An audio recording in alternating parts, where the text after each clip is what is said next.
RCF Notre-Dame. Bonjour à tous, place à l'édition locale en Champagne. À Épernay, Buléo organise le 1er juillet avec le SDIS de la Marne et les jeunes sapeurs-pompiers une journée de prévention pour sensibiliser le public aux risques de noyade et aux gestes qui sauvent. Le festival de viol de Gambes fait son grand retour en l'église Saint-Didier d'Asfeld ce week-end. Zoom sur cet événement dans un court instant. Mais tout d'abord, la météo près de chez vous. Météo France a placé 14 départements supplémentaires en vigilance rouge canicule, dont le département de la Marne et de la Haute-Marne. L'Aube y est déjà depuis quelques jours. Le niveau d'alerte entrera en vigueur à partir de midi, portant à 72 le nombre de départements concernés. Alors côté ciel, sans surprise, il fait beau sur l'ensemble de la journée. Pas de nuages de prévu. Par contre, les températures sont bien au-dessus des normales de saison. 13 degrés au-dessus de la normale. Elles sont comprises ce matin déjà entre 23 et 24 degrés et jusqu'à 39 voire 40 degrés. À ce stade, 39 degrés attendus cet après-midi sur une majeure partie du territoire de la Champagne. Parfois 40 degrés, surtout si vous êtes déjà en plein soleil. RCF Cœur de Champagne, le journal Christopher Fausten. Et suite à cette vigilance dans la Marne en raison de ces fortes chaleurs, le préfet Romain Royer suspend les transports scolaires de l'après-midi de ce jeudi et vendredi à partir de 14h30. Des températures supérieures à 50 degrés ont été relevées dans certains cas, faisant craindre des risques pour la santé des élèves, y compris pour les chauffeurs. Les transports du matin sont maintenus, tout comme ceux des élèves en situation de handicap. Les familles sont invitées à s'organiser pour le retour de leurs enfants. Fait divers exceptionnel du côté de Châlons-Champagne. Un homme de 32 ans a été tué à l'arme blanche mardi en fin d'après-midi, place Foch, à Châlons-Champagne. Une seconde victime âgée de 29 ans a été grièvement blessée et transférée au Trauma Center de Reims. Les faits se sont produits lors d'une altercation impliquant plusieurs personnes. Selon nos confrères de l'Union, le parquet a ouvert une enquête de flagrance pour meurtre et tentative de meurtre. L'auteur des coups était toujours en cours d'identification mardi soir. Sur les réseaux sociaux, Benoît Paru a fait part de sa profonde émotion, adressant ses pensées aux victimes et à leurs proches, tout en saluant l'intervention des secours et des forces de l'ordre. Dans l'Aube, le centre hospitalier de Troyes s'est doté d'un nouveau laboratoire interhospitalier inauguré il y a quelques jours. Chaque jour, près de 2000 tubes d'analyse y sont traités, dont 60 à 70% proviennent des prélèvements réalisés à l'hôpital. Plus moderne et plus performant, cet équipement doit permettre de réduire les délais de résultats pour les patients tout en renforçant l'attractivité de l'établissement auprès de nouveaux praticiens. Et nous développons les titres de ce journal. À l'approche des vacances d'été, la prévention des noyades reste un enjeu de santé publique. À Épernay, l'espace aquatique Buléo, en partenariat avec le service départemental d'incendie et de secours de la Marne et les jeunes sapeurs-pompiers d'Épernay, organise une grande journée prévention et secourisme ouverte à tous, petits et grands. Cette initiative permettra de sensibiliser le public aux risques de noyade et d'apprendre les gestes qui peuvent sauver une vie en milieu aquatique.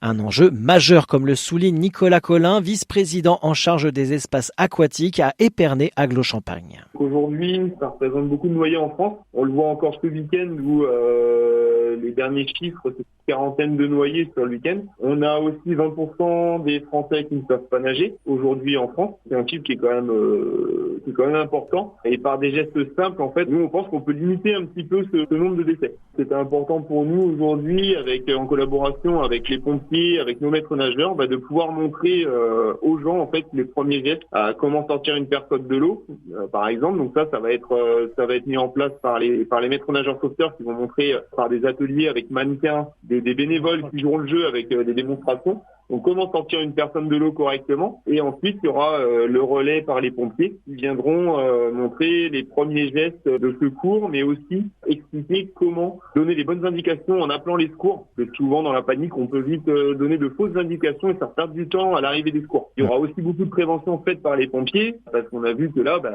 encore ce week-end, je crois, un jeune qui a sauté d'un pont, qui n'avait pas étudié le pont, voilà, donc c'est souvent, d'ailleurs la plupart, aujourd'hui beaucoup des accidents sont dus à des gens qui font pas attention là où ils vont se baigner, qui prennent des risques pour pas grand-chose. Donc il y aura aussi beaucoup de prévention de fait. Comment se déroulera cette journée et quelles animations seront proposées au public? Les explications de Johan Coltel, directeur d'exploitation des espaces aquatiques de l'agglomération d'Épernay.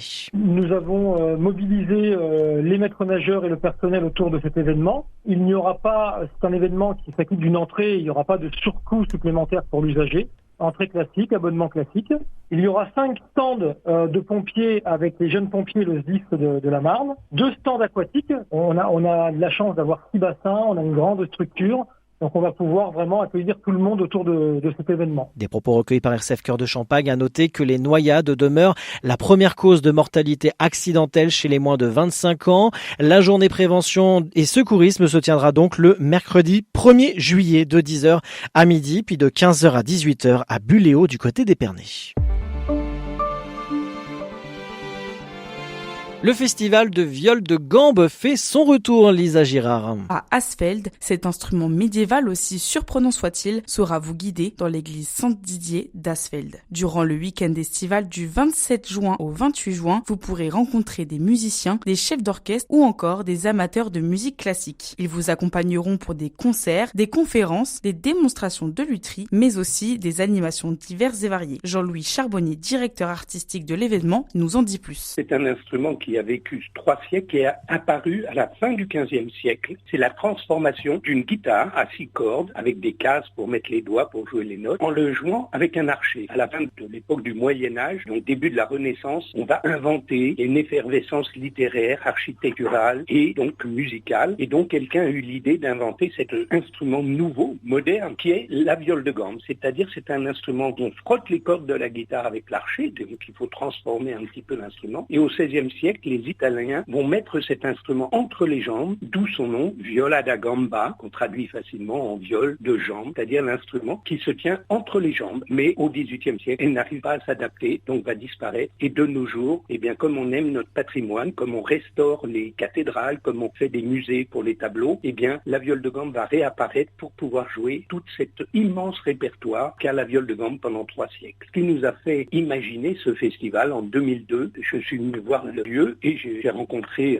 Madame Beaujard, qui était la présidente du patrimoine d'Asfeld et qui a dit tout de suite, oui, il faut faire quelque chose. Donc on a imaginé un festival qui ne dure pas longtemps, 2 jours, et c'est tous les 2 ans. Et tous les amateurs de musique, tous les amateurs de viol de gambe qui aiment le patrimoine vont passer 2 jours magnifiques parce qu'on est autour d'un monument unique. Il y a régulièrement, on a eu pendant des années un groupe anglais qui venait tout le temps, on a une chorale qui vient de Belgique, on a des instrumentistes qui viennent de Hollande, on a des Allemands, on a des Italiens. Donc voilà, les gens viennent de très loin parce que le monument est unique. Alors, festival aussi parce qu'il n'existe pas de festival de viol de gambe. Donc il y a toute la salle des fêtes qui va être envahie par 30 luthiers et qui viennent aussi de toute l'Europe, des luthiers qui vont présenter leur travail. Et donc pendant 2 jours, vous pouvez visiter ce salon, vous pouvez essayer les instruments. Il y aura aussi dans l'auditorium du salon des essais pour entendre ces instruments. Mais il n'y aura pas que ça puisqu'il y aura dans le village des petits concerts sur le péristyle. Régulièrement, il y aura de la danse. C'était Jean-Louis Charbonnier au micro de RCF Reims-Ardennes de Maxime Betmal. Si vous souhaitez passer un moment envoûtant et poétique au rythme de la viole de gambe, rendez-vous le 27 et 28 juin à l'église Saint-Didier d'Asfeld. Un reportage de Lisa Girard pour RCF Notre-Dame. Rendez-vous donc à l'église Saint-Didier d'Asfeld les 27 et 28 juin. Fin de cette édition locale en Champagne. Très bonne matinée et prenez soin de vous. L'actualité en continu sur nos réseaux sociaux et notre site rcf.fr.